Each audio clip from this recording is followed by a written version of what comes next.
Hello fellow woodworkers and welcome to this week's edition of the Garage Workshop. And this week we've got a small project from the house where we're going to be taking this piece of MDF and turning it into a rack for the wiring and cabling on my Flexispot desk. Roll the intro.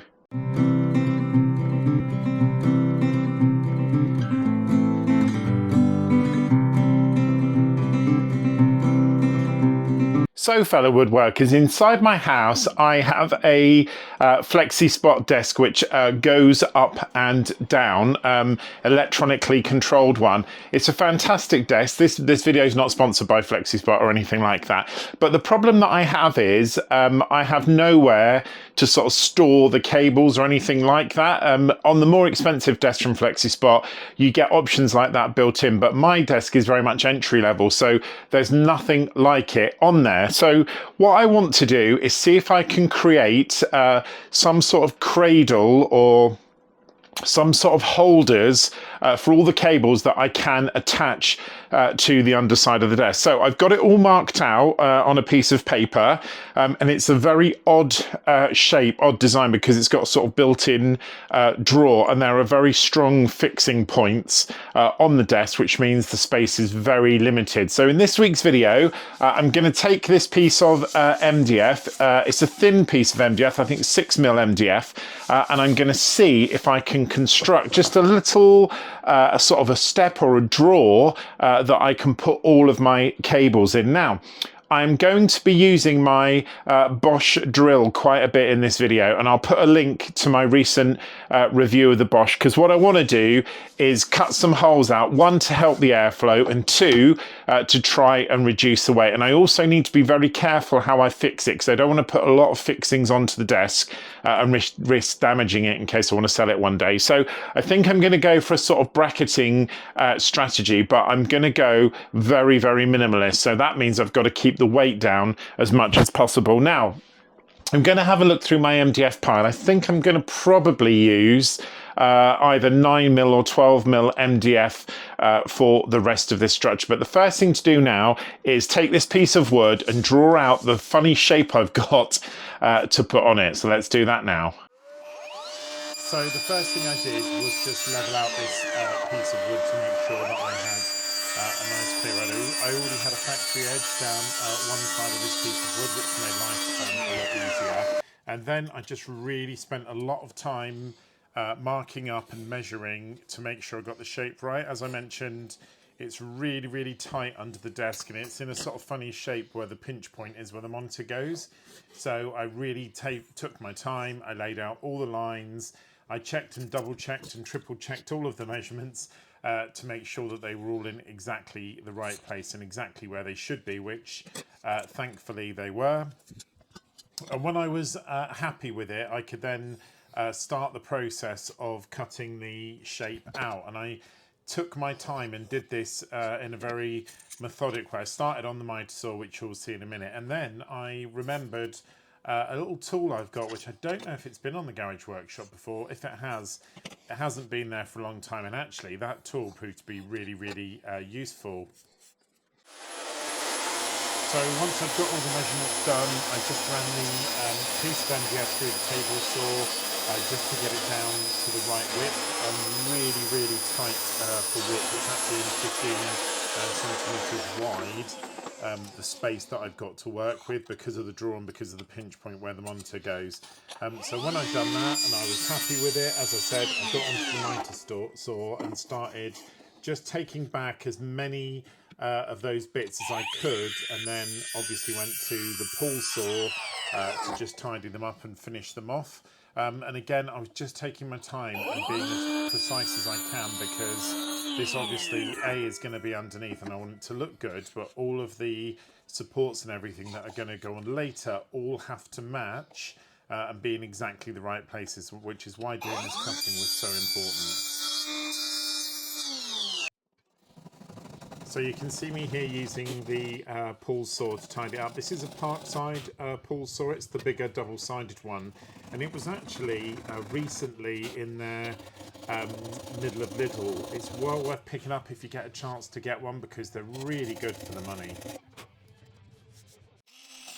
I then moved on to finishing the cuts with this little saw. I don't know what the correct name of this Parkside saw is. If any of you know, let me know in the comments. But this little thing is super useful for things like this. It's really small, really easy to use, and actually surprisingly powerful. So I just used it to finish the cuts off there. I just then tidied up the tiny little bits that were still outstanding, again with the pull saw, but overall I was really pleased with how neat and tidy it looked. And again, it's very thin, this piece of MDF at this point, so I had to make sure I got it right. I then just knocked off all of the loose edges with just a sanding block and some 80 grit sandpaper, just to make sure it's, you know, as neat and presentable as it can be, and to just level everything off and make sure it's all nice and flat. So the next stage was to go to the Bosch drill, and as you can see, it went through this MDF really well. It looks from the video like it left residue in it, and there were some sort of discs left at the bottom, but I just tapped them and they fell through. I don't think I had the height adjustment set exactly right, but interestingly, Parkside have got this their equivalent of this drill coming out. I think it'll be coming out. It might have already come out when you see this. I think it might have come out yesterday on the Sunday before this video is released. But it looks very similar, and I'll be interested in if you buy it to let me know what you think, because it's almost a direct comparison to the Bosch when the looks of what's on their website. So with that done, it was just a case of moving on to the table saw, just to cut up the wood for, these are going to be the sort of supports.